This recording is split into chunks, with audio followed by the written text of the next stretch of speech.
Hello, everybody. Welcome back to another episode of Jorge's Isolation Podcast. Today, I have an amazing guest. I have Mr. Paul Tremblay, author of Head Full of Ghosts, Survivor Song, Growing Thing, Cabin at the End of the World. He's an amazing author and one of those authors that I'm glad I stumbled upon. And I'm very happy he decided to take time out of his busy schedule to join me today. So, Paul, how are you doing? Good. Thank you, Jorge. Glad to be here. Yeah, I'm about to be double isolated because we're in an hour, it's going to start snowing and we're getting like 12 to 18 inches of snow. So Yeah, you got this could be the last time I'm heard from for a while. You know what? Well, are you getting that nor'easter? Mm-hmm. You're in Boston, right? Or around? Yeah, just outside of Boston. Yeah, a town like 20 minutes south of Boston. Yeah, y'all always got more snow than we did when I was in New York. I remember Yeah, that. Yeah. we do. Yeah, so you're gonna be barricaded in there? You're a teacher. Yeah. Yeah, so they already called like the snow day, but it's still up in the air as to whether it's actually just going to be a day off or if we're supposed to teach remotely. That's amazing. I'm in South Texas, like on the border. And Okay. I mean, if you Google my city, once you're done, you're gonna be like, oh man, that's the place where the kids in the cages, that's like that McAllen, Texas, that's where I'm at. And um the funny thing about winter days is we would have like bad weather days every now and then when it was like 40 degrees or something like that, because we didn't have any like de-icing Oh, right. Yeah. materials down. It doesn't get cold. And I mean, it snowed. I remember it was like 2004. It was the first time it snowed down here in like 100 years. It was crazy. Yeah. And it snowed on Christmas Eve. It was like perfect. It was like one of those like Hallmark movie moments where it snows on Christmas Eve. So if you had a love interest and you met them, after not seeing them for 10 years since the high school reunion, and it's one of those beautiful moments. But yeah, so you're gonna get a lot of snow right now, huh? Yeah, it won't be as beautiful. If it was like an inch or two, I was like, oh yeah, that's pretty. But yeah, 12 to 18 inches, no thanks. See, I think we had one of those kinds of blizzards in New York when I was there. A couple. I remember when de Blasio first came into office, he was preparing for a blizzard and he shut down everything, the trains, the schools. And this blizzard was supposed to be so bad, and we did not get a single ounce. Oh, really? Nothing. It wasn't until the following weekend when we got another blizzard, and that was the bad one. But that's always fun. I'm going to miss that. So what I was going to tell you was I discovered you on Instagram through Bookstagram people. And that's one of the most amazing things that I found, to be in this, day of social media. And I have discovered several authors. Like last 2 weeks ago, I had Mike Bachoven on the podcast, and we talked about Fantastic Land. And I'm discovering a lot. And one of the ones I was really, really glad I discovered was you. Head Full of Ghosts was the book that I read first.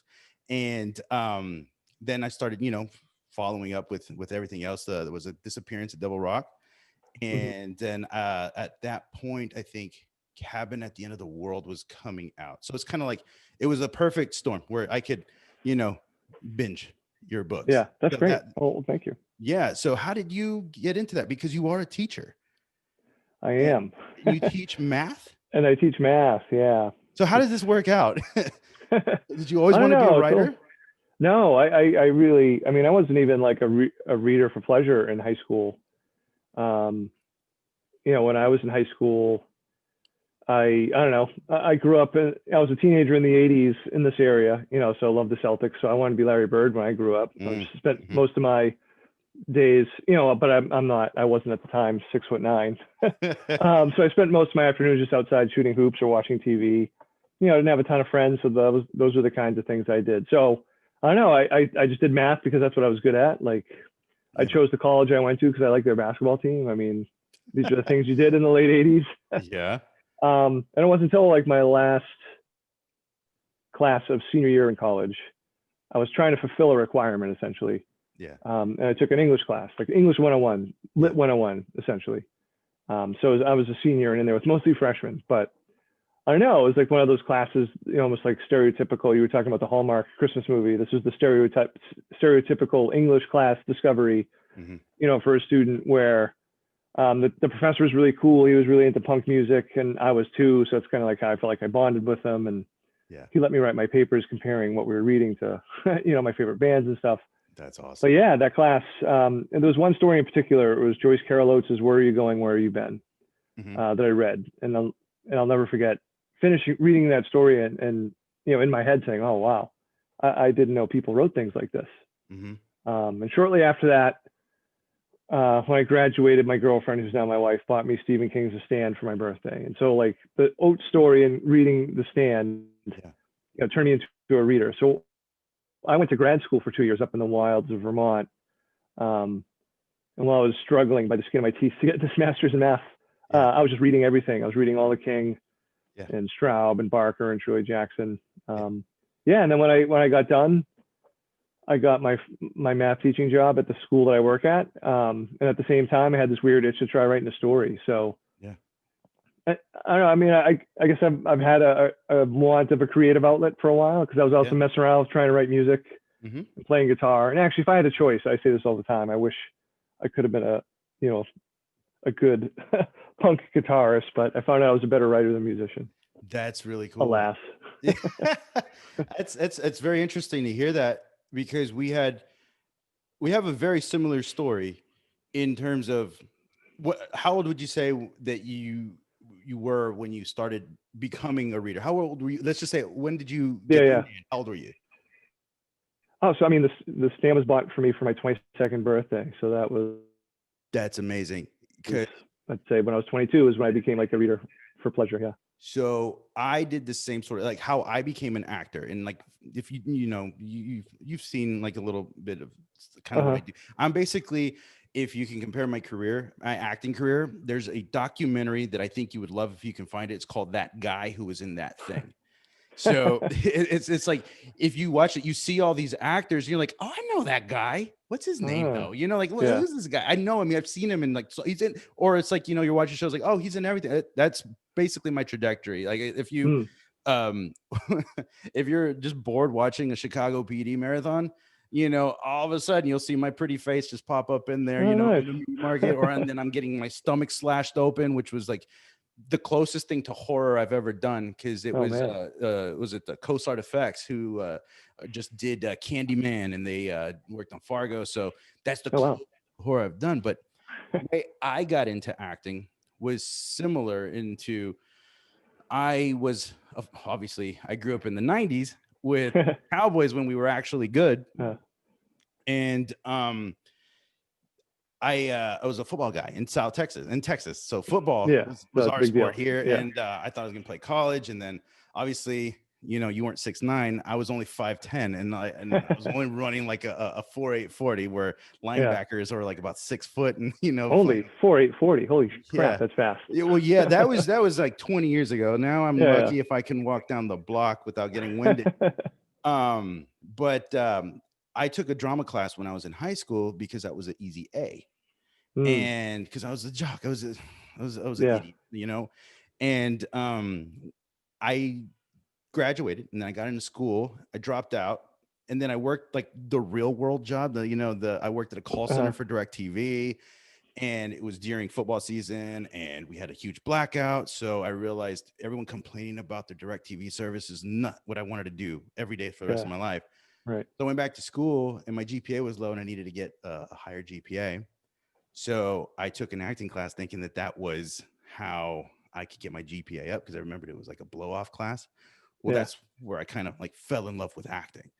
And through that same time, I also needed to get, I needed a major, and I had already taken some literature courses. And it was when I was 23 that I took a creative writing class, because that seemed like it was fun. And they assigned Everything's Eventual. That's the first Stephen King that I read. Yeah. And that was fun. It was that book. They assigned Everything's Eventual and Lawrence Block's Enough Rope. Huh. So that was class. It was we had a great reading list. And that's how I started reading Stephen King. I read Everything's Eventual, and I'm like, oh, I like this guy. Yeah. I knew his movies. Everyone, Yeah. knows it and all that. And then I just got hooked. That's cool. I tried to read almost as much as I could get my hands on Yeah. the King. I still haven't read like Eyes of the Dragon and. So your character arc is a little bit like I forget the character's name, but and was it 11/22/63? Like Yes. where the English teacher teaches Yes. and grabs the big football guy, and he's plays Yes. Lenny, and he's like the best actor ever. That's you, Yes. Jorge. That's exactly. That was the one role that I played that cemented my decision that acting was the thing. I Oh, played really, Lenny? Yeah. Lenny of Mice and Men in 2009.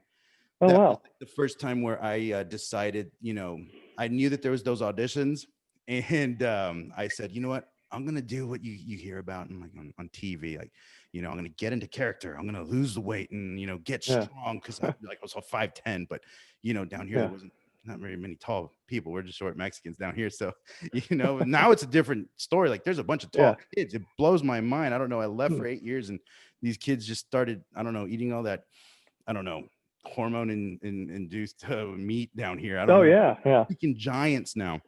But Lenny was the part. Yeah. I read that several times, the play and the book several times. So yeah, that was the one thing, the one character that cemented it for me. And now here I am. Oh, amazing. Yeah. So enough about me. So you graduated. You graduated grad school. When did you decide? Yep. You said you started writing a story. Was that Yeah. horror? Well, I'm sorry. Yeah, say that again. Was Sorry. it horror? Like, were you always Yeah. in horror? So oddly enough, like right when I got grad school, I lived with my aunt briefly, who lived near the school I was going to teach at. And she bought me like a true crime serial killer book for Nice. Christmas. Yeah. That's cool aunts do. So I was like, oh, so reading that, like I had an idea, like, it was a terrible story. It was sort of death personified, confronting a serial killer who was killing people he wasn't supposed to, kind of thing. Yeah. Not very good at all. But like, that was the first time I'd ever written a story. Yeah. Because I didn't take any creative writing classes. So, that sort of felt like a big deal to me. Mm-hmm. And really for like the first, so that was what, 95, 96. And probably for the next 3-4 years, it was very much a hobby. I wasn't very serious about writing. Like I said, I was really trying to like record music too. And Mm-hmm. I don't know, around 2000, I started getting more serious because I actually made like some short story sales that were, sort of boosted my ego. Yeah. So I definitely started getting more serious in 2000, 2001. Really? And just a really slow climb from there. Like I wrote a novel in 2003, and it was like the first novel that I completed that I really liked. I had written like a really small Stephen King ripoff novel that's safely in my trunk. But this other novel, it wasn't horror. It was like a sort of a goofy comedy, plotless comedy set in Boston. Mm-hmm. It was called Phobia, and it was about the main character had these weird fears. Like he had the fear of the inability to complete simple tasks. Wow. So if he went to like brush his teeth, he'd sort of freak out, or like tie his tie, he couldn't do it. Yeah. Anyway, I spent 2 years, hunting for an agent with that book, and a lot of the rejections were like, "Oh, this is really funny and original. Mm-hmm. We just don't know who we could sell it to." But eventually, literally hundreds, 200 rejects, and then in 2006, I got an agent. Almost by luck, because he was like, "Hey, the person I sent it to isn't working here anymore, but I'd like to look at it." And he was like, "Hey, I think you're talented. I don't think this will be a hard sell, but I want to work with you." So yeah, it was a big deal. We were not able to sell it, which is fine. Like it did its job. I learned a little bit about novel writing, and it got me an agent. So yeah, when I did write a book that was publishable in 2007, I had the agent in place. Yeah, and so my first two novels were these like sort of quirky. Well, first two novels that sold were these two quirky crime novels called The Little Sleep and No Sleep to Wonderland. Okay. Yeah, so that was 2009, 2010. And my new publisher, well, new to the crime books, Mm-hmm. my current publisher, I should say, is reissuing the two crime books in early 21. That's amazing. It's kind of funny now. It's like she's, more than a decade later that those weird books are going to come back out. Yeah. Did you think that you were going to just write like crime novels, or was no, horror... definitely not. Did they? Okay, so it was. I'm fascinated by the publishing business, the industry, because it's kind of adjacent to what I do, but it's not at the same time. And Right. I always wonder, because kind of like, if for me, for example, if I'm the character guy, and if I pigeonhole myself, like if I'm like, I played the construction guy, the Right. cop, or whatever, I'm always going to play that. I'm usually 10 times out of 10 going to play that. And if you started writing, just crime novels, are they going to tell you, you know what, that's your niche now. You're going to that's your area. If you write a horror novel, then that's going to be a little bit more risky for us to sell you, because you've already written these two over here. You know what I mean? Or was Yeah. it kind of like a blank slate, or with the horror? Yeah. No, I mean, for sure. Publishers would prefer you write one thing and stick with it. So from almost all my writing career until like when I wrote The Little Sleep, all of my short stories were horror. And my attempts at novels were sort of like darkly humorous. Yeah. For whatever reason. They were still dark, but it was either went satire, or there was sort of a gallows humor sort of thing. And that includes my two crime novels. They're definitely sort of weird. I like to call them weird boiled instead of hard boiled. Yeah, that's awesome. My publicist in England hates me when I do that.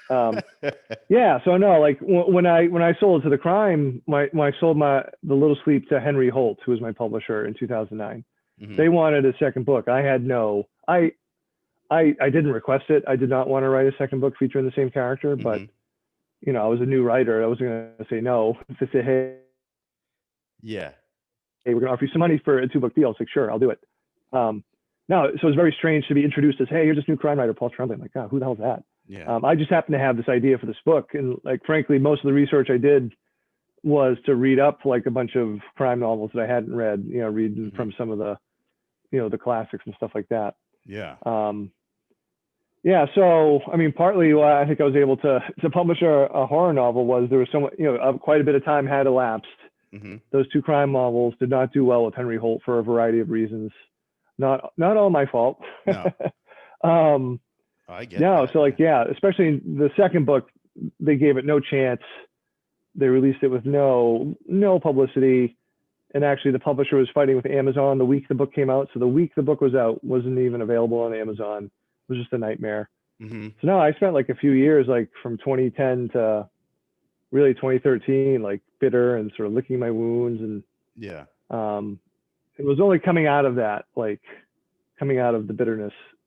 I don't think it's a secret, or I don't think it's an accident, or I don't think it's unrelated that once I sort of was able to let go of some of the anger and bitterness and just like, how it didn't work out, that freed me to write A Head Full of Ghosts. Like my head was clear. Yeah. And then 2013, that's when that novel idea hit me. Yeah. So I will say, like, even writing that, like my agent thought it was an amazing book, and I felt really confident about it. And he was upfront with me. This is December. Actually, it's like, it's funny, on Facebook Memories, I saw that 7 years ago yesterday, I turned in A Head Full of Ghosts to my agent, which was, I don't know, it's always been a special moment for me. Yeah. He was like, hey, this is great, but your prior sales record is going to be a hurdle that we'll have to overcome. Yeah. And that's, I mean, it really sort of came to pass, because when he first sent it out in January, like all these editors were super enthusiastic and excited about it. But when push came to shove, most of their sales department said, no, it's horror, because this was 2013. There really wasn't a lot of big horror going on in 2013 beyond like King and Hill, etc. And also like the sales team was like, his sales record's not great. So there was one weekend, there were 7 editors interested. And my agent was going to try to set up what's called an auction, where he tries to get them all to bid against each other. Yeah.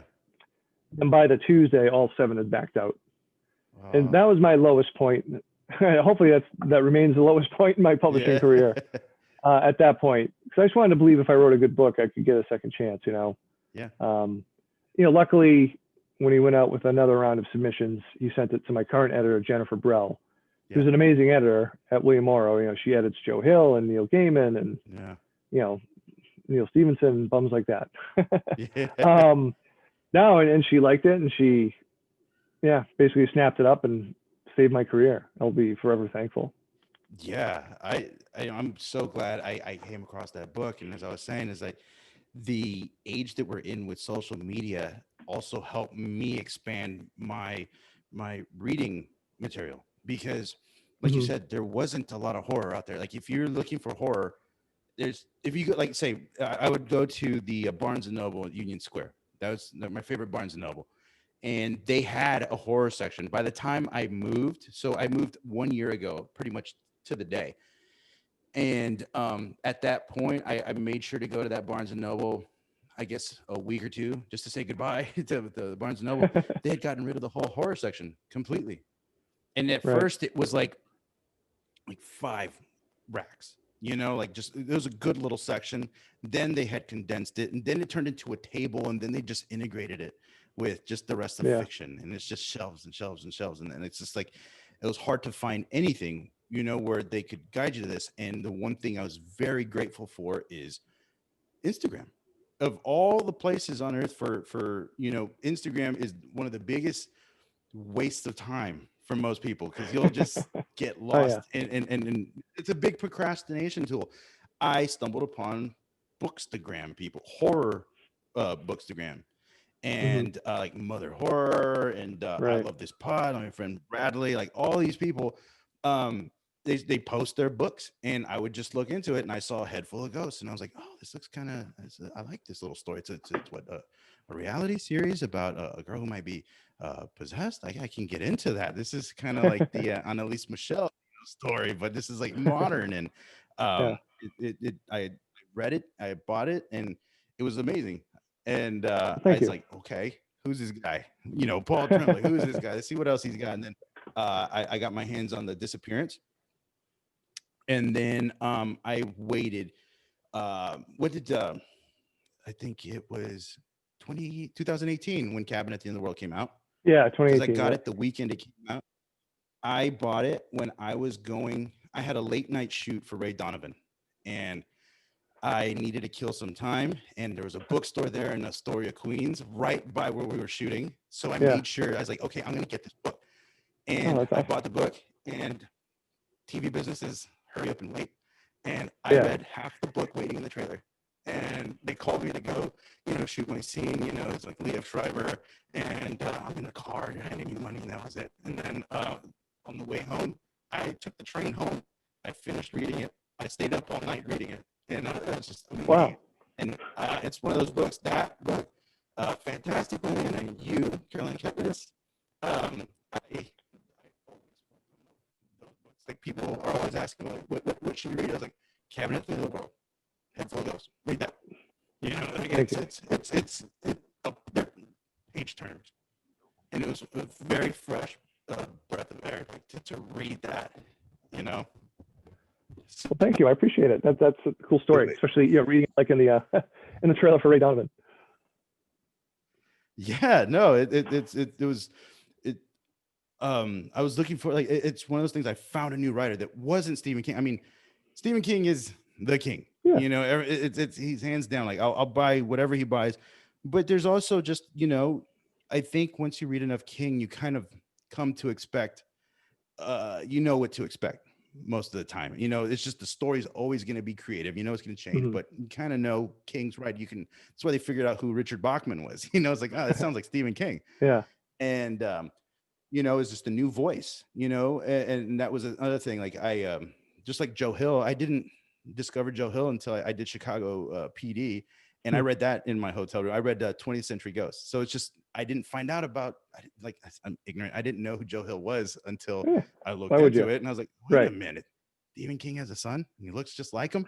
It's just, Yeah. it blows my mind. And yeah, so that's how I discovered you, is through Instagram. And how has that helped you out, with social media and Instagram? That has to have helped a lot Oh with yeah. social It's media. it's been interesting to see, like, I don't know. I guess now that I've been publishing for a little over 10 years, just to see how you know things have changed. Like when The Little Sleep came out in 2009, it was all about trying to get newspaper reviews, obviously, but like, oh, the book bloggers, that's the big one, the book bloggers. And it's definitely, I mean, there's still book bloggers, but it's changed over, I think, to the bookstagrammers, or Yeah. are certainly like, the biggest one Yeah. that even publishers like, oh, we got to send, for, I know Survivor Song, they sent me a list of like, I felt like 20 or 25 bookstagrammers, and, many of them not horror people, might even been more, just like, this is who we're going to send Yeah. books to. Hey, great. Yeah. Yeah. Send who you want to send. You got a huge shout out. I walk every morning with my daughter, and one of the newer things too, you have the bookstagrammers and podcasting. We're on a podcast right Yeah. now, and the biggest podcaster in the world, Joe Rogan, gave you a huge shout out. It Yeah. was when he had That was had Greg unexpected. Fitzsimmons, and he's like, bro, I just read, this fucking book. It's Survivor Yeah. Song. It's crazy. It's just Yeah. intense. And I screamed like, whoa, out loud in the park with my daughter. I was like, that's huge. That's terrific. Yeah. No, that was cool and unexpected. And that was funny. Like, because of that, the audio sales, Yeah. really spiked, which Mhm. makes sense. I guess Mhm. Rogan's audience is mostly people listen to things. Yeah, they're dumbed down Neanderthals like me. Whereas like, whereas we're like, when Stephen King first tweeted about Head Full of Ghosts, it was more, I don't know, like book people, Yeah. not book people, but, buying books or the Kindle thing.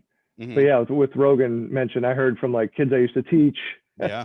That was kind of funny. Yeah. Oh no, I'm happy, more than happy to get any sort of anybody to read the book. Never mind mention it somewhere, where a Yeah. lot of people are listening. So Yeah. it's very cool. That's really cool that I am able to witness the birth of a career like this, or just be, at that same, like seeing it from, Head Full of Ghosts and Disappearance and Cabin and growing. I bought Growing Things at the worst time because it was like the week before my daughter. I got it. I pre-ordered it and I got it.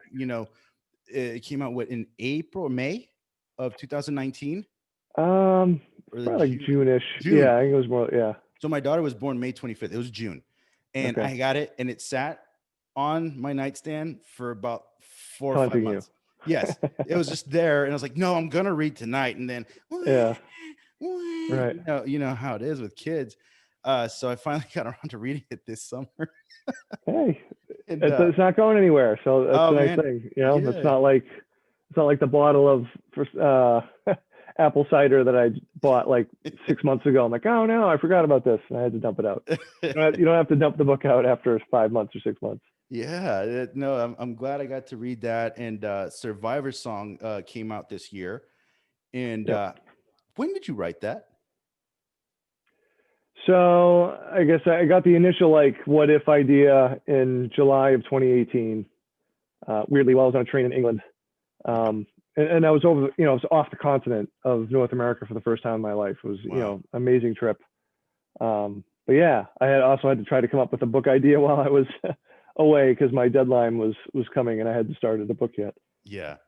So yeah, I had the idea in July 2018. Did a little bit of research and stuff and like outlining, Mm-hmm.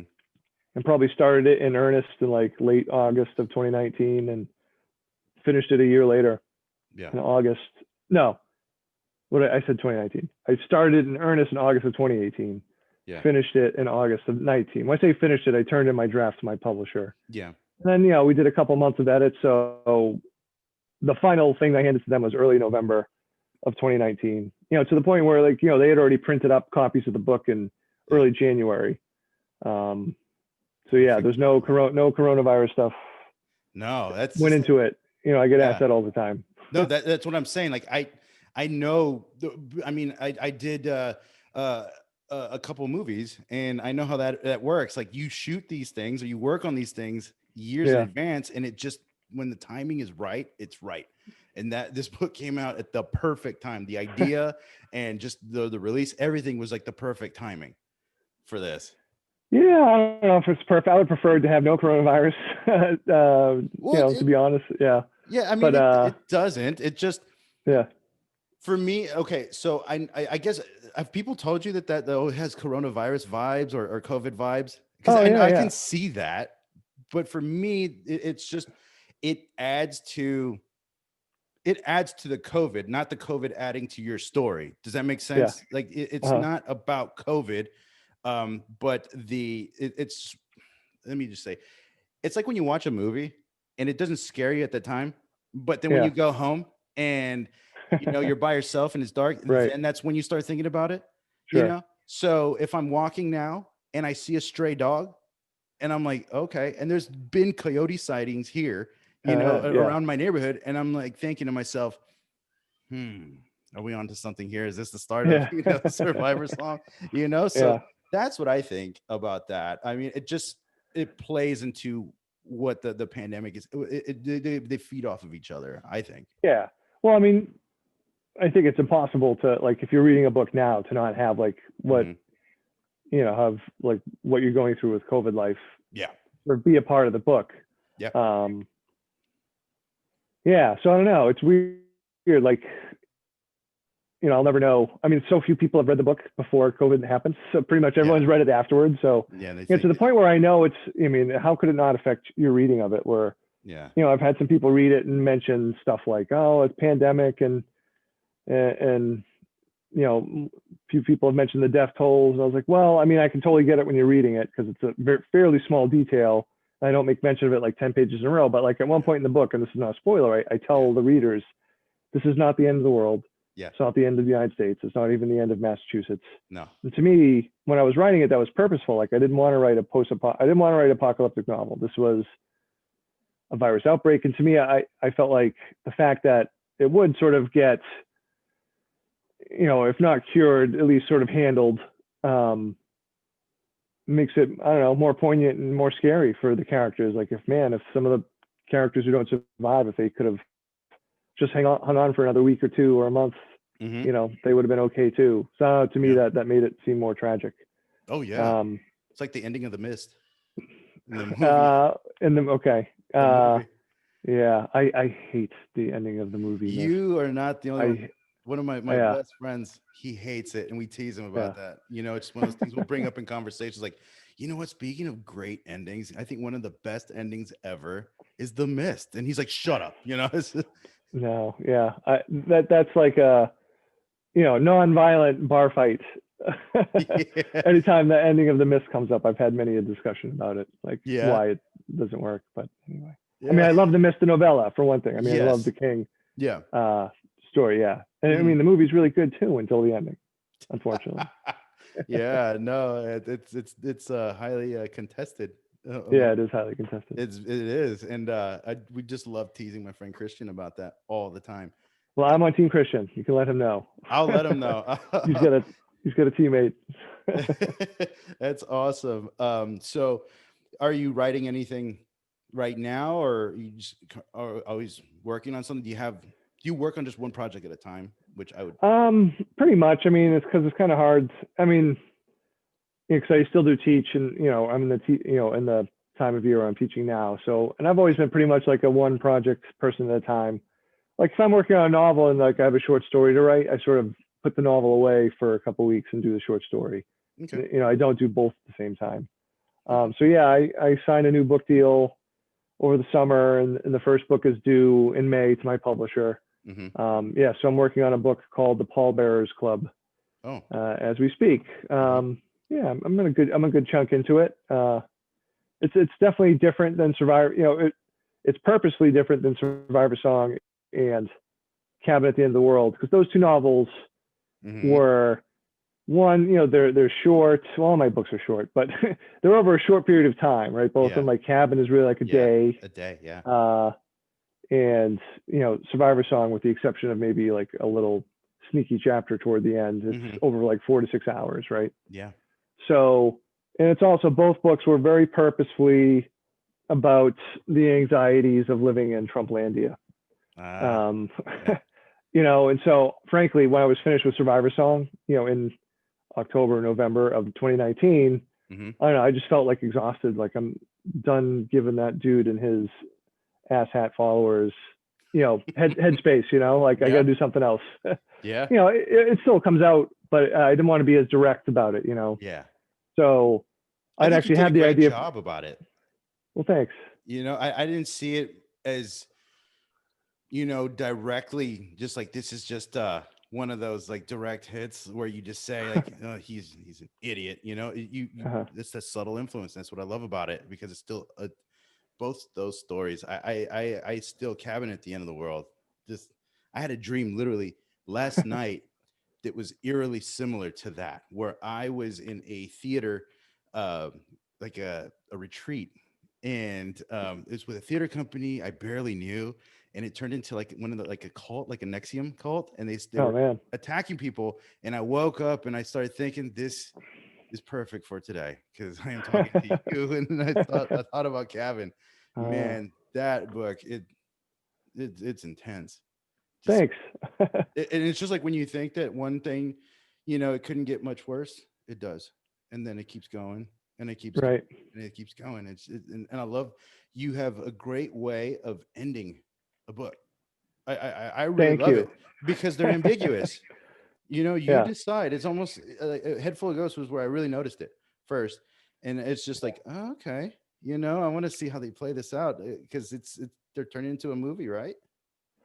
Hopefully, knock on wood, Yeah, it's been like slowly working on it forever and ever. yeah, Yeah, but thanks, for those endings. I try, like, if something's gonna have an ambiguous ending, I try not to make it seem like a cheap Twilight Zone twist. Not that Twilight Zone is a cheap thing, but you no, know what I mean. Like, it's not yep, just a twist. The idea is that the ambiguity is a part of the theme and it's a part of the horror.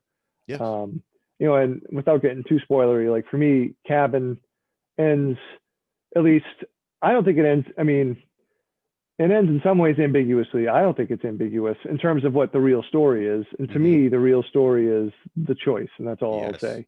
Is yeah, the choice is the story, yeah, not to me, not whether or not the world is ending. yeah. Um, the Oh no, choice is the story. yeah, Um, to the point where I tell, because I get asked about the endings frequently, and every ending's different, so I have a different answer for each one. But for hmm, Cabin, I can honestly say I've not thought one nanosecond beyond the last line of that book. I awesome, mean, that's probably true about all the books I've written. Like, hmm, once I'm right at the end, I'm not thinking about, oh, well, what happened after that? yeah. No, I'm not writing about that. So I don't know.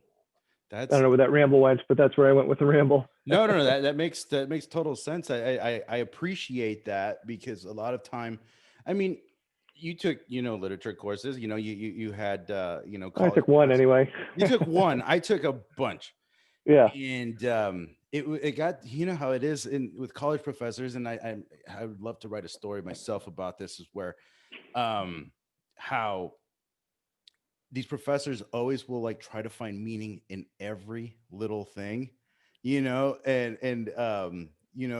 kind of like the old man in the sea, like what is the real meaning, between him Hmm. and the fish, and he's in his boat, and I just thought to myself, I was like, what if it's just a guy who just wants to go fishing and he got a big fish and he's just like, you know what, this is a really cool story.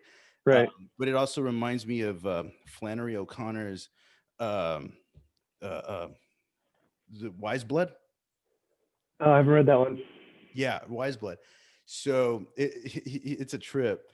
A guy, he preaches about the Church of Christ without Christ, and she would do these interviews where one interview she'd say, it means one thing, and then the other Yep. interview she would say it means another, and it's just intentional Sure. fallacy, and it's awesome. It's just like, why can't you just enjoy the book? It's a weird book, it's a weird character, and Yeah. that's what I like about your endings is that it leaves you thinking long after. It's like going to a scary movie. You might not have gotten scared during the film itself at the theater, but when you're Hmm. driving home and you get home and your driveway's dark, Yeah. you want to look around to see if anybody's lurking around. If Oh, sure. Yeah. it's like with Cabin. If my little girl's playing outside, I'm looking out to see if any weirdo's showing up, Oh, yeah. wanting to talk to her. And I know how that works now. That's cool. And so you are a teacher, and do a lot of people now that you've sold these books, it's a funny thing, is like, do people ask like, why are you still teaching, aren't you rich already? And because that's how it is with me acting. Yeah. Like, oh, you're on TV, you got to be rich. I'm like, if only it was that easy, like Right. some that you do make some money, but it's just kind of like, yeah, you still got to have a survival job here because the future is unknown from time to time, Yeah. right? Yeah, no, I get asked all the time, and no, I mean that's a good way of putting it. Is, I'm definitely at a point where you know, I definitely could quit teaching. Hmm. It's a quite, I don't know, should, but I don't know. I mean, I'm not gonna say, I'm not gonna cry poor mouth that I grew up poor, but Hmm. my family was very sort of lower middle class, blue collar. Father worked in a factory, mother was a bank teller, and when they argued, it was a lot of time about money. So I don't know. I Always, mean, yeah, that sticks with me. Just I'd say what sticks with me is just the never feeling that you're financially secure. yeah, um, yeah. and my kids are in an age where, like, my son is a sophomore in college, so I'm in year two of 8 years of college tuition payments, Yes, and college is expensive. So, yes, and I have, granted, shitty health insurance, but I have it through the school I teach at. and Um, it's better than none.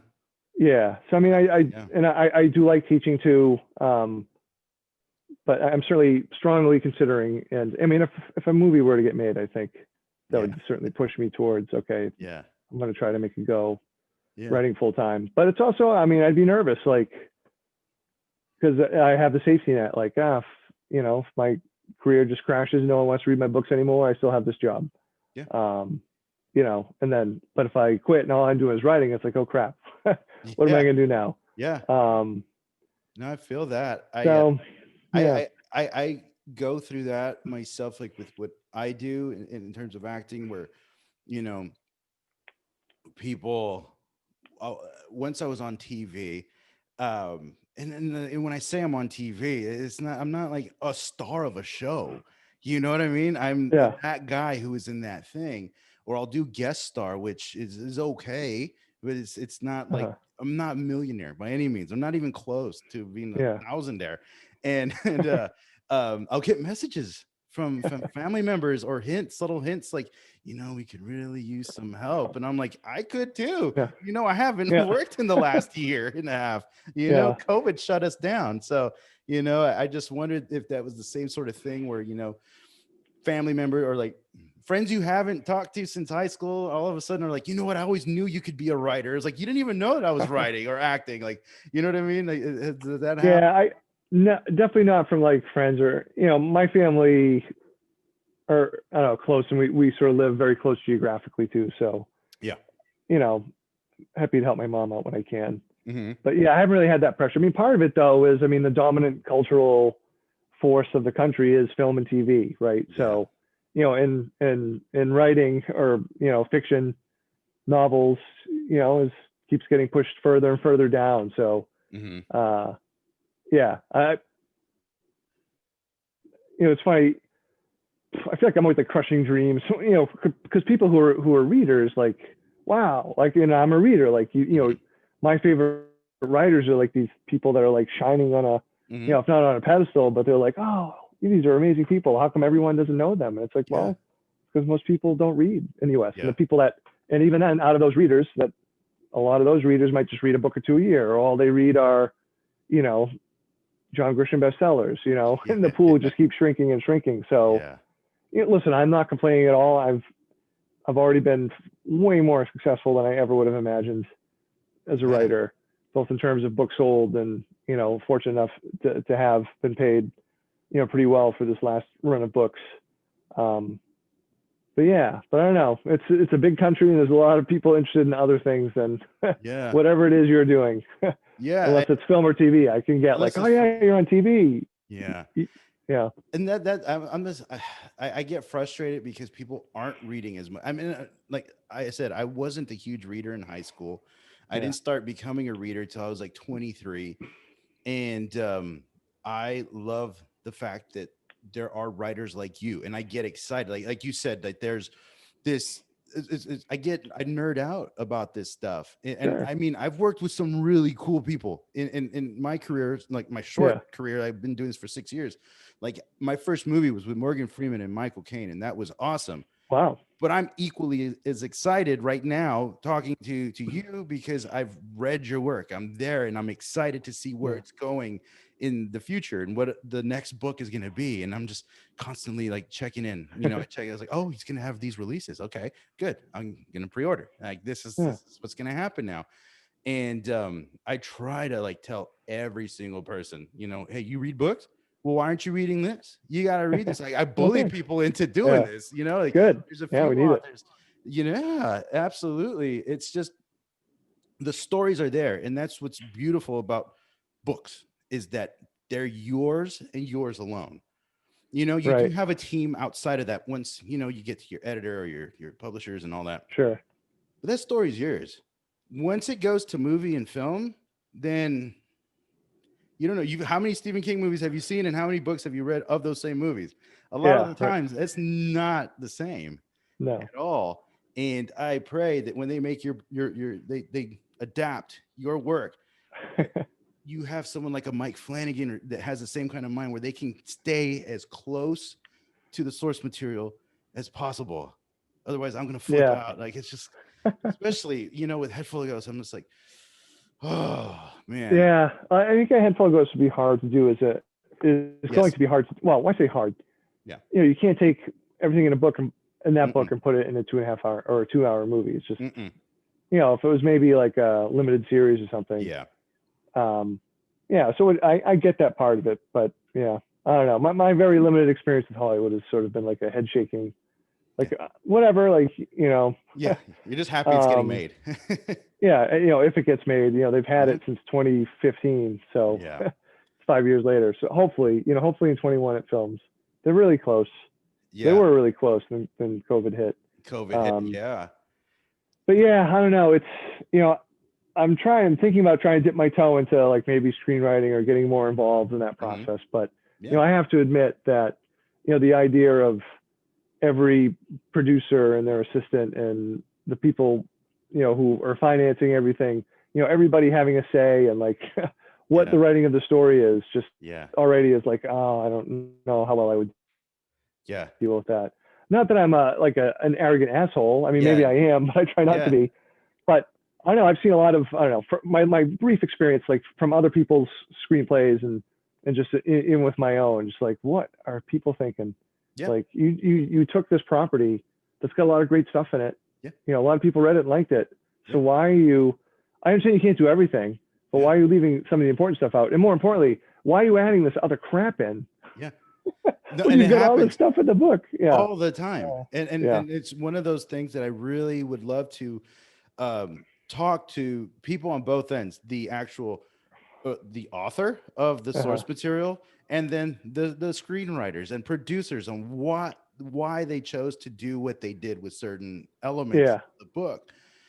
And I just want to know why it changes from, yeah, I mean, I understand you can't pack in everything in a 2 hour movie, Right. but then sometimes they leave out crucial details, and they'll put in like a love scene or just a random chase scene where it's just like, what why? Where did that even come Yeah. from? I'm not going to win any fans or friends in Hollywood, but I blame, from my seat, I blame the producers and the money people. Like, Yeah. like the screenwriters to me, they have an impossible job. Like, Mm-hmm. you know, they write a screenplay and then their draft gets comments, and you know, depending on how many people are involved too, Mm-hmm. right? If it's multiple studios, multiple producers, or you know, they get all these notes and they have to try to satisfy, you know, all these like range of opinions. I mean, some of them Yeah. seem like 2-bit opinions to me, where you know, a producer has to justify their like. I understand that a producer learn like story somewhere, or Yeah. like did they practice writing stories? I don't know. Like No. I would prefer to leave. How about we leave the screenplay and the movie to the screenwriter and the director? Yeah. I mean, I think that I'm Yeah. sure producers have good ideas too, but I don't know. Yeah. There's only a few directors that can get away with that, where they can Well, really. doesn't it seem like so many like of the movies that are like, wow, this is great, are like are by the auteurs or Yes. by directors who also wrote the screenplay, who you Yes. know, often from an independent studio, who Yeah. were pretty much left alone to do their movie. Like, Yeah. I don't know. Mike Flanagan. I could probably go through my list of my favorite movies, and that's probably Mm-hmm. who, you know, that was probably the model of what ended up making the movie. Yes. But Absolutely. I know nothing. I'm just like a bitter, and I shouldn't be bitter.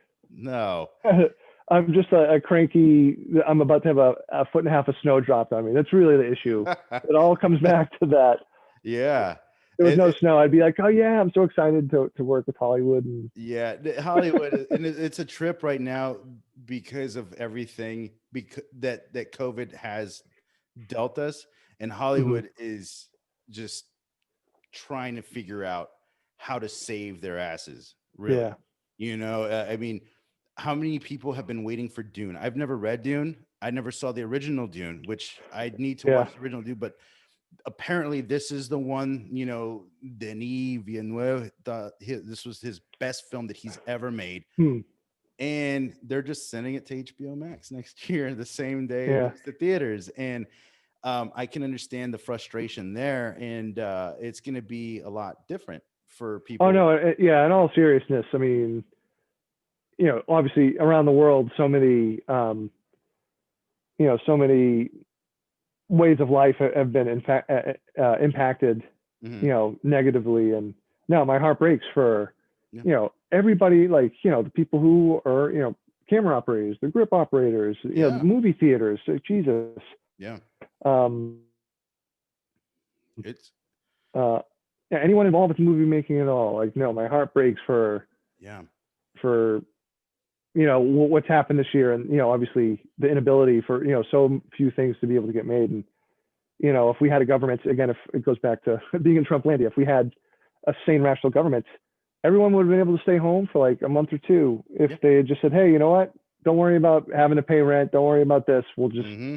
hang out for a month or two, get it under Yeah, control. But yeah. no.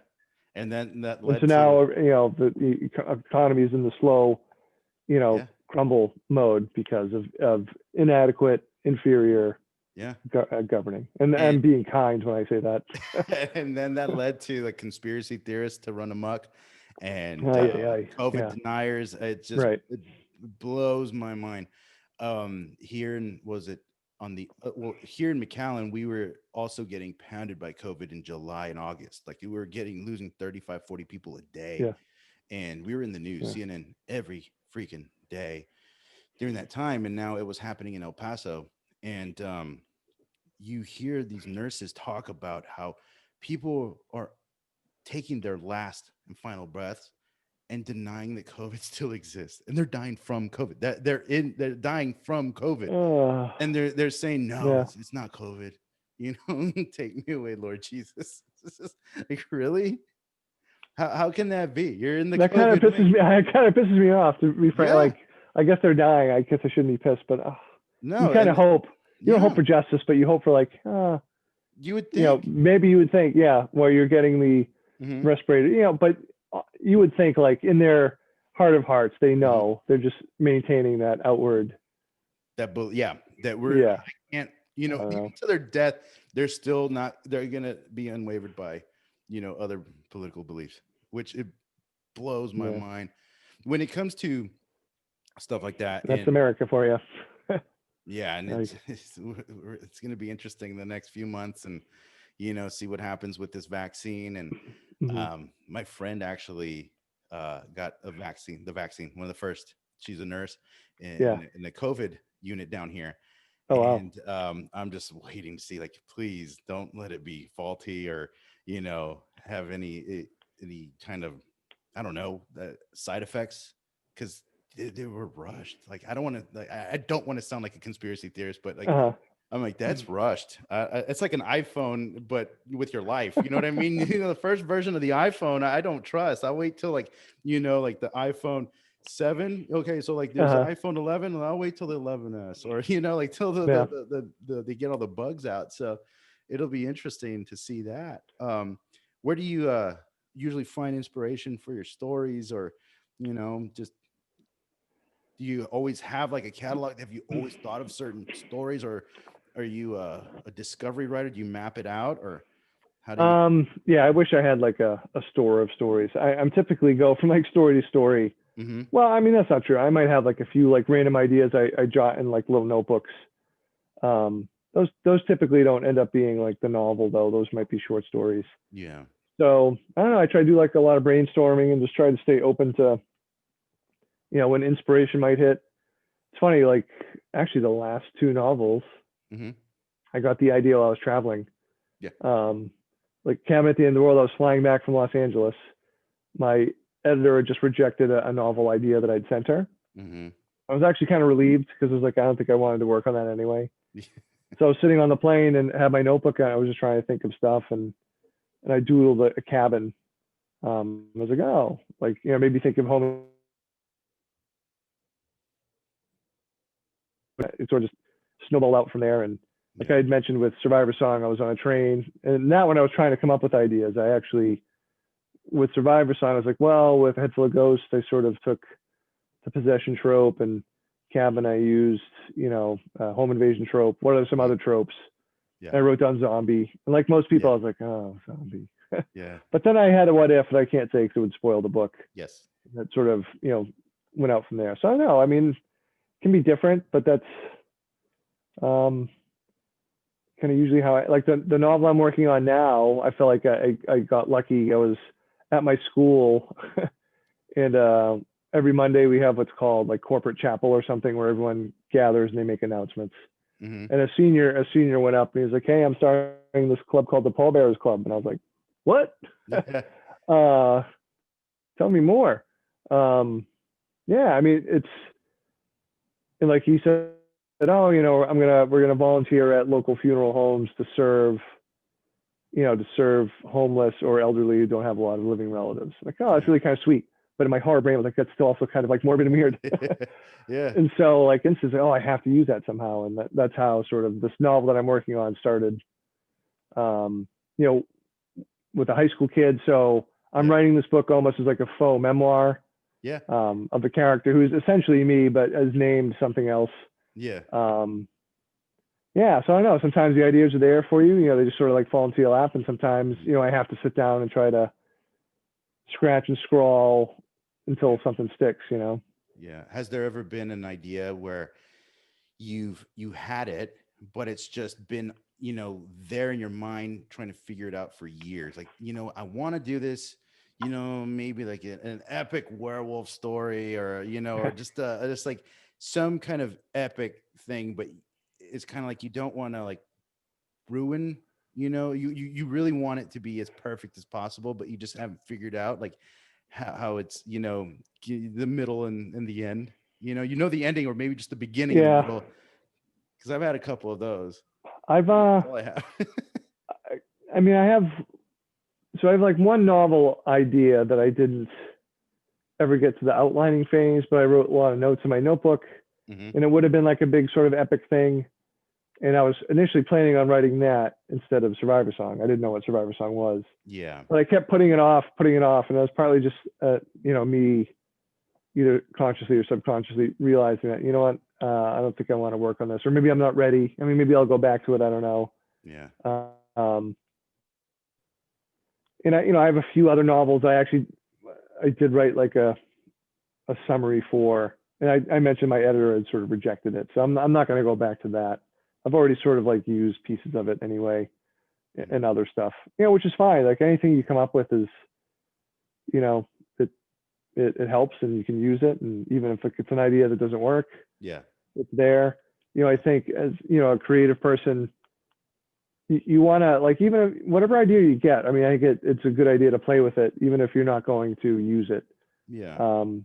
Because I think I don't know if Kelly Link was the first person to say this, but she's talked at length, and she's an amazing writer, about, you got to treat your subconscious like a pet, like a dog. Like if your dog brings you a tennis ball every day and you play with him, the dog's going to keep coming back. Mm-hmm. But if like the dog comes and you're like, no, I don't feel like it. Nah, not now. Mm-hmm. The dog's going to stop coming. Yeah. And so like, your subconscious is like that. If like it brings you an idea like, nah, it's dumb. No, then your subconscious is going to stop Yeah. bringing you stuff. So that makes I sense. don't know. I think that makes sense. I don't know. No, I definitely, it does. Yeah. And sometimes I accidentally train my writer's brain into stuff that I wasn't intending. Like, I don't know, for some reason, like when I'm in the shower, that's like when my best, not so much like starting something ideas. That's when I solve problems on the thing I'm working on right now, invariably in the shower. Yeah. And I think it's because it's happened a few times, and now it's just like my brain, my subconscious is like, okay, this is where we solve the problems. Mm-hmm. Yeah. Yeah. And I didn't always used to write to music now, but I've had to so often just to drown out what else is going on in the house. It's almost like now I can't write without music, which is kind of a bummer. I'd like to go back to writing with silence when it's there. Do you have you write freehand first, or do you go straight to the laptop? I mean, once I'm doing the story itself, it's all laptop. Like I'll use a notebook Mm-hmm. to write out, to try to sketch out where I think the plot is. Like, Mm-hmm. so that kind of stuff. Like for most of my, not all of them, but for most of my books, I've written probably like a, I don't know, 5 to 10 page plot summary first before I Okay. start writing in the book. Yeah. So I don't do any of the story itself longhand. I wish I could. Yeah. It's more just jotting down ideas Yeah. and stuff like that. Yeah. And do you turn the internet off, or do you keep it on? Are you disciplined? I am No, not I'm not disciplined disciplined. whatsoever. I am No. not. I did just shut off all the notifications on my phone Yeah. like a week or two ago. I'm feeling pretty proud of that. That's good. I've never had Yeah. them on. So people are always getting mad at me when I don't Yeah. respond to them. Yeah. I also am pretty good at ignoring people or responding. So that's, I don't know if it's a bad habit or a good habit I've developed. It's just, Yeah, I get good. distracted with with barbecue videos on Instagram, and it's so stupid. Like as I've gotten older, I just watch a lot of cooking videos, and Wow. Yeah. TikTok has been the devil. Like it's just been the Yeah, I'm devil. glad I've stayed away from TikTok. My kids obviously love it. It's You know, they show me Pandora's funny box. things, hilarious. Yeah, but like, Yes, no, I can't. it truly is Pandora's box that will take your soul, and it once the algorithm is right, you're hooked. You're hooked. I talked so much shit about TikTok before, like, oh, just a bunch of dumb kids, dancing without Yeah. their shirts and twerking. And then the algorithm figured me out one night, and it was the middle of the pandemic. I guess it's the middle of And summer. then it was all adults without their shirts twerking. Yes, exactly. It's just a bunch of dudes cooking without their shirts. Yeah. But it's funny because it's like DIY stuff where they're building shelves in the houses, and stuff I could never do. And they say, well, it's a DIY shelf and 3 easy tips and 3 easy steps. And I'm watching. It's like I couldn't do that. I'm the least handy person on earth. And but I'll watch it for hours. It's ridiculous. And it's one of those. I don't know. It's poison. It really do have mind control when they have TikTok, because I was listening to something on how TikTok is so much different than like Instagram or like Facebook. And what their thing is that they, from the first moment you open the app, they get you because the video is already playing, and it's just playing. It's just video after video after video. So you're stuck on that. And it's crazy. But there's some creative folks that have really utilized the tool of this platform to create stories. And like there's a guy who does these scenes where he'll edit scenes that were like in real movies, like Chuck Norris movies, but he'll do it like as if he's in the kitchen cooking. And then he'll be like, hey, Chuck, oh man, I owe you $6. He's like, yeah, where's my $6? And he'll cut to the movie scene. And it's just brilliant. It's crazy. But yeah, that's one of the things that keeps me from trying to write, because I've been on a quest to write a book, just to say that I've written a book. And I was talking to Mike Bachoven about it a few weeks ago, and he said, you just got to finish it. And his whole goal to write Fantastic Land was just to say that he actually wrote something that was his. And was that an inspiration for you to start writing or to write a book? It's kind of like, it's like in acting. Like you don't go into the audition thinking you're going to be famous, and off that first audition, you just want to know that you could actually work in the professional setting at first, and then see if you can do it again.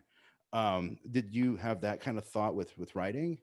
Yeah. I mean, I was, I mentioned that terrible short story that I wrote, my first one, but I was really excited because, wow, I wrote this. I'd never done anything like that before. And I'm definitely addicted to being finished with something that I've written. Yeah. Like in the middle of it, like whether it's a short story or a novel, I hate it. I procrastinate. I don't watch TikTok, but I'll go on, Twitter or Instagram or whatever. Yeah. And sometimes moments of discovery are cool, but no, it's work. It's hard. And, browbeat yourself. But what I'm addicted to is, at the end, this is something I did, I have this. Is your wife supportive? Yeah, definitely. So I met her in college. She was the English major and I was a okay math major. And I Yeah. used to make fun of her in college for being an English major, which is kind of funny because now, like in her job, she actually has to deal with like real numbers because she's Yeah. marketing for a chain of pizza restaurants out here in Massachusetts. Yeah. Um, and she, read Stephen King growing up, so she was one that like, oh, you can start reading Stephen King. Oh, Um, okay. yeah, no, very supportive. And when I first started writing, she would read my stories and edit them for me and stuff like that. Yeah. She stopped reading my books after A Head Full of Ghosts, though, because it made her cry. Oh man. Yeah. Because No. while Mary was very much like my daughter Emma was the same age as Mary Yeah. when I Yeah. was writing it, so I took a lot of my daughter's mannerisms and put it into Mm, into yeah. that character. I was like, Mary lives. What's the Yeah. problem? Yeah. No, I can see um, that. yeah. But that's the power of the story though, where Cabin, it didn't. I mean, if it affected me, when I read it then, Hmm. but going back now and looking over it again, I have a daughter now, Yeah. who's just a little bit younger, just a couple years younger.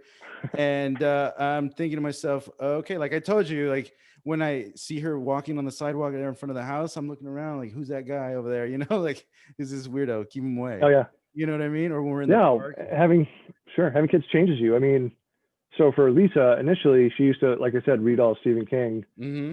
When she first had her kids, she couldn't do anything horror anymore. Mm-hmm. It took her like 5, 6, 7 years, and then she got big into The Walking Dead. So she kind of got over it somewhat. Like there's still a lot of horror, like if it involves kids, she can't deal with it. Yeah. And I went the total opposite direction. Like once I had kids, I feel like my writing sort of really kicked into gear for Yeah. whatever reason, which is weird. And so many of my stories and obviously my novels deal with kids or parents or Yeah. that sort of dynamic. Yeah, so like I'm often always exploring. I don't know Yeah. the worst that can happen, and part of it is I don't know. I'm always around kids. Like I've always been a teacher. Yeah. At least professionally, and Yeah. you know, had That's 2 kids living with me for a while. yeah, no, absolutely. That's what Guillermo del Toro says, the So kids, that's just they're there. yeah, kids seem to be at their most innocent. That's the most innocent we are in life, and Hmm. that's when I think the real horror is. I mean, when my daughter was born, that's when that show Euphoria had come out, Hmm. and I think if I had seen that show a year or two before, I think I would have been fine. Uh, But now having a daughter, and then it just flashed me back to high school and how realistic that show was. I couldn't finish watching it. I've never been like, I mean, I've never been one to just say, ew, that's gross. I'm gonna stop watching. I just, that affected me in a much different yeah, way now that I'm a parent. And it's just, one of those things like with my kind of storytelling, I understand like how you can really grip the audience now with those kinds of experiences. That's you know like the pandemic. There's Survivor song in COVID. It's a perfect storm, perfect timing. yeah. It's opportunity, or luck is when opportunity meets preparation. And that book was written at and released at the perfect time, because it's a perfect quarantine COVID read. you Yeah, for know some people, I don't know. I know a lot of people, and I get it, don't want to read a pandemic novel while they're in one. I'm including me. Like um, I'm yeah, I don't about know, that. but yeah, I uh I think it's going to be interesting to see how many stories about COVID are going to come out in the next year. yeah, Or because one of the things that I was thinking of too is, I guarantee you people have asked you that, like I said, Survivor song was, did you write that during COVID? Like, how fast did yeah, you write that? Did you write that in a week? yeah, It's just like, right. no, like this was written, way back. And there's already books about COVID. There's a professor who wrote a book because he was tasked to write about COVID-19 and all the medical facts about COVID. And he started doing the research from the moment he heard about it last December or Yeah, November. And it's just fascinating that there's already a book about COVID-19 and all that science behind it. Um, but there's a thing that came out in the Times yesterday or the day before about this woman who I think it was in Mexico. Her daughter, I think, was murdered by like cartel people, and she tracked all the people involved. down and got them, I think, either arrested or killed. And it's just like, okay, when's that movie coming out? Because Yeah. that someone Wow. read that in the Times and they're like, oh yeah, I'm gonna write that story, tomorrow. But it's a fascinating story, so I'd love to see it. But it's just, like how fast is that gonna come out? And Yeah. have you been tasked with or been asked to write? Does your editor or your agent say, hey, someone wants you to write this, or you solely your own ideas? Um, yeah, I mean, other than like, a short story, for this anthology or something, I'll get asked. Hmm. But, um, I did write something for Amazon. They wanted, like a 40-page novella, but that was more like, hey, this is an assignment. Do you want to do this? And Yeah, my editor definitely not, other than, I sign a book deal and these are the things I agreed to do. yeah, My agent will let me know if, other opportunities sort of turn up. yeah, Um, yeah, I don't know, but again, part of it comes down to like the time thing. Like, and I know yeah, my limitations and I know what I can do. I don't want to, it takes me 12 to 15 months to write a novel and to do it well, whatever that means in my head. yeah, Like, so if, I'd love to do a comic book or something like that, but I've never done one. I have no idea what to do, but like, I yeah, know, so like, I don't want to half-ass it. I would have to learn how to do it, yeah, but I don't have like, I can't take 3 months away or whatever, how yeah, long it would take yeah, from this novel, because I've already been paid some of the money. It's due in May, yeah, and I'm still teaching. So, yeah. um, Well, yeah, I don't know. It's weird. I mean, part of me feels like, oh man, you should be doing more, which is maybe that's weird to say. Because I mean, but that's the pressure I think all writers think, especially when hmm, you see everybody on Instagram or hmm, hmm, more on Twitter talking about all these hmm, amazing projects they're doing. It's hmm. like, oh, I'm not doing enough.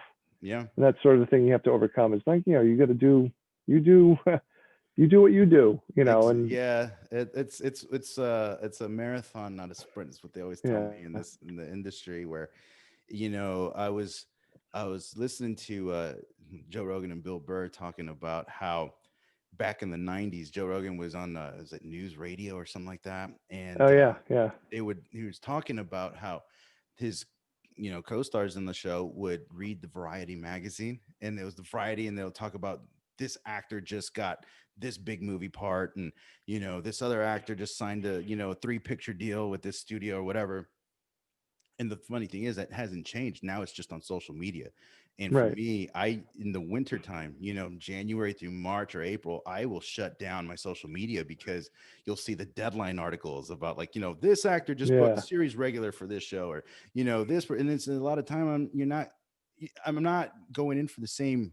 They're females, you know what I mean? Like I'm not going to yeah, audition against them, or it's just this is the pretty boy, like he's going to book that. I'm not going to go up against like a Leonardo DiCaprio type. yeah, It's not my type. So it's just getting that negativity. But you have been doing quite a bit, and you're doing what you need to do. And if you've been lucky enough and been fortunate enough to have a book out almost every year for the last couple years. That's quite an accomplishment. That's awesome. yeah. No, thanks. I'm definitely proud of the output. Just hopefully to keep it going. Hopefully the next book Yeah. doesn't ruin it all. Yeah, and when you get asked, because I'm fascinated by publishing, I just don't know anything about it. When you say you get a book deal, do you pitch the book, or do they say, "Hey, we need you to write something. Here you go," because based off of your last book, Right. and you say, "Well, I have this idea," and they said, "Okay, we'll just write it up." Then you can start writing it, or they say, "We want to see something before we give you a deal." So like I'll do really quickly for the last three. So like when I had an agent and no deal anywhere, I had to have the complete Head Full of Ghosts. So Yeah, he sent out the full novel, yeah, and William Morrow made an offer, and it was for a 2-book deal, A Head Full of Ghosts, and then some other book a year later that didn't know what it was. okay, So like later on that summer, like I pitched ideas to her just to, I wanted to like build a good relationship. I just didn't want to start writing something that she wouldn't like. hmm, And and eventually it became Disappearance of Devil's Rock. yeah, So when those 2 books were up, and those 2 books were turned in what was it, April 2016, something like that. March, April, I I had most of Growing Things. I said, here, my idea was, okay, we'll pitch the short story collection, but they really want a novel. So like, so I had, excuse me, this novel. I wrote like this absurdly long summary for like 30 pages. Yeah. It's way too long. So I had that novel and with the short story collection. In my mind, like the short story collection was like me really pushing my luck, trying to sneak in. I knew they wanted to work with me still, so I wasn't, super worried. So my agent pitched it to my editor. She's like, yeah, I want the collection, but not this novel. And he was like crushed. He's like, oh, I thought this was a good novel. And I was actually like relieved. And so then I came up with On the Plane, Cabin at the End of the World. And so I talked to my editor first, like, hey, this is what I was thinking for this book. She's like, oh, I love that. She said, okay, well, I need 50 pages in a summary to bring to sales. So the summer of 2016, primary summer, that's when I wrote the first 50 pages and the 10-page summary. And they made a, book deal offer for 3 books, 2 novels in the collection.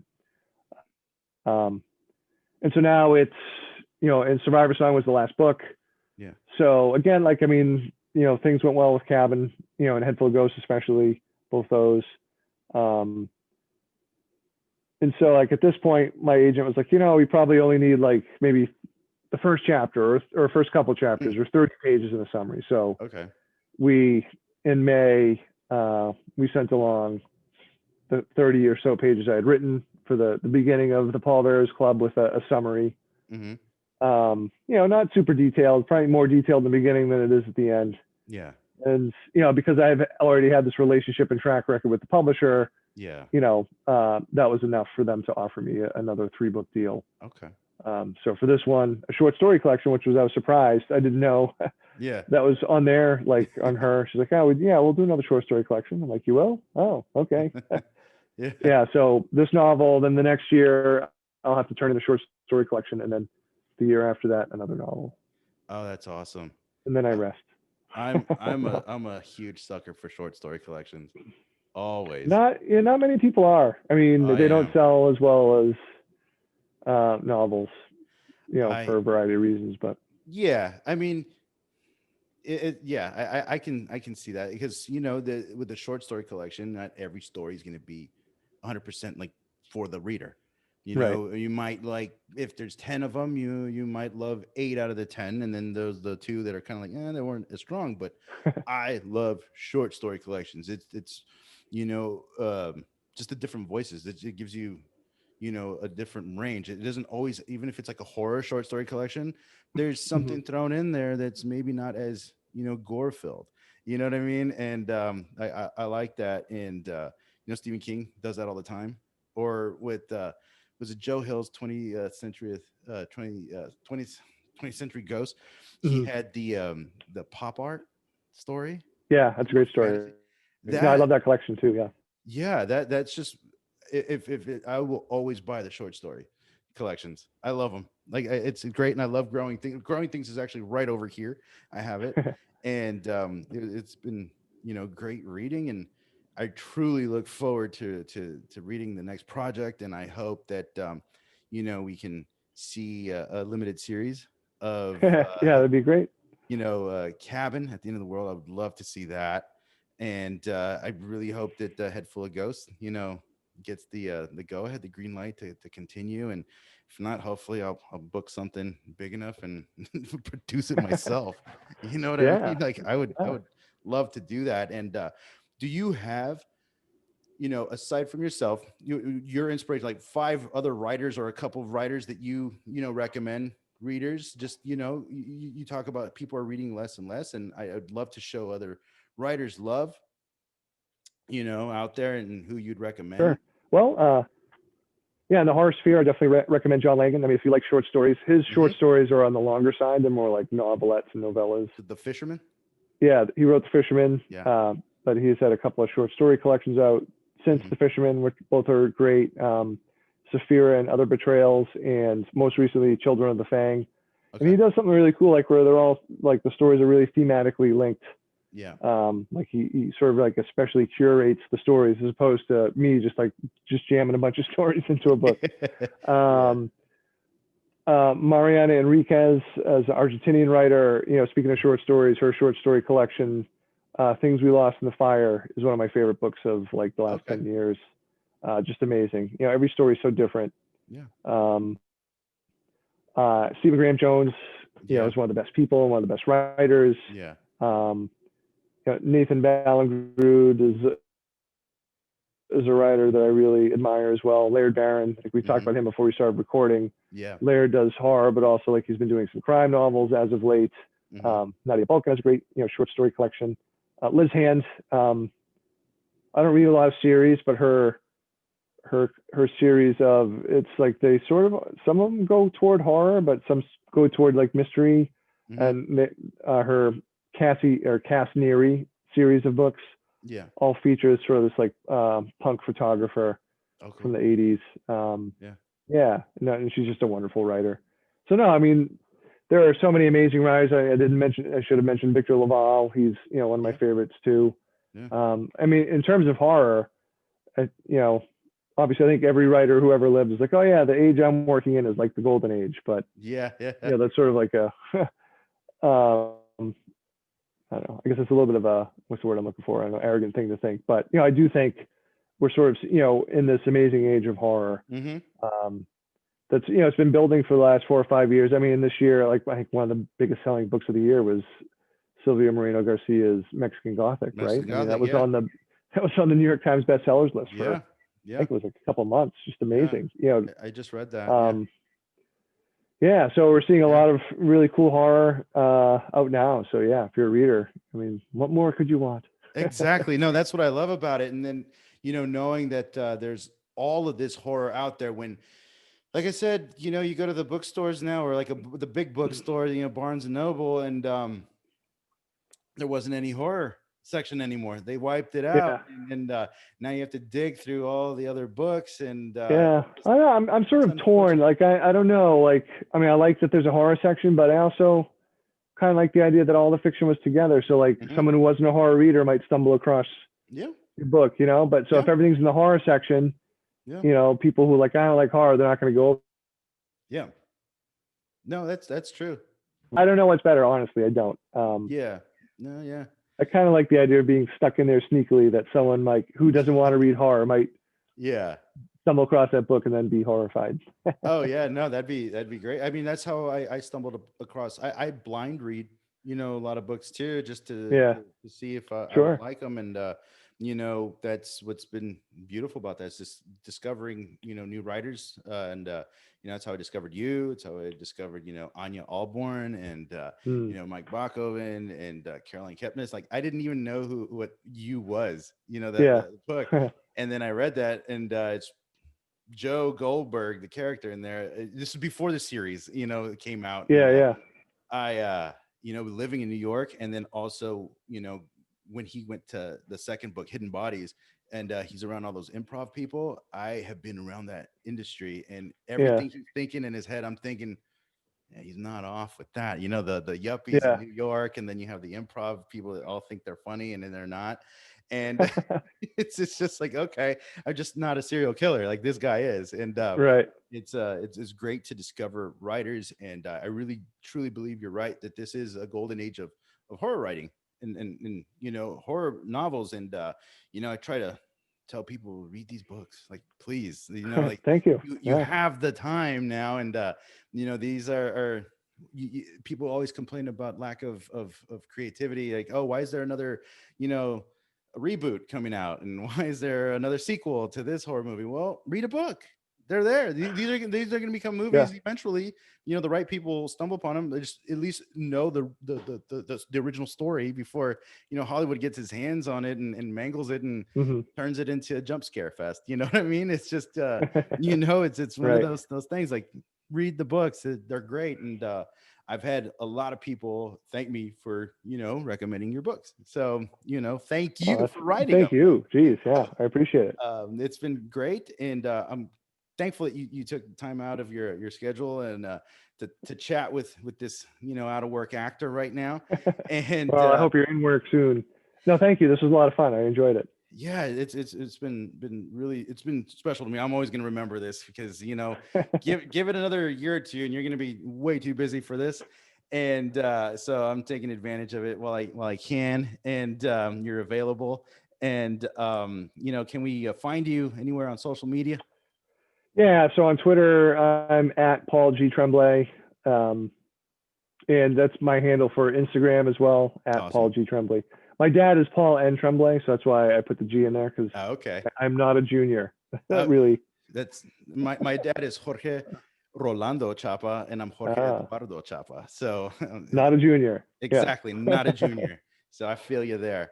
Yeah. Also, I guess my website is paultremblay.net, and I started a newsletter, and I'm not obnoxious with it. It comes out maybe like once a month or Awesome. so. And right on the front page is a sign up for it. So Amazing. All right. there you Everybody go. subscribe to that. Go out and buy his books.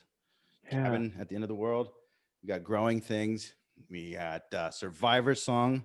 Buy them all. Just go out and buy them all. Thank you for listening and watching. Once again, you can find me at Jorge's Isolation Podcast on Instagram. And just check me out on YouTube at Jorge Chapa. You'll find my pretty face on there. Paul, thank you again for joining me today. And yeah, good luck with the writing. Yeah. Hopefully, and the blizzard coming out in the next few Oh hours. yeah. Jesus. Yeah. Have fun with Yeah. that. Thanks, So Jorge. thank you again. I appreciate it.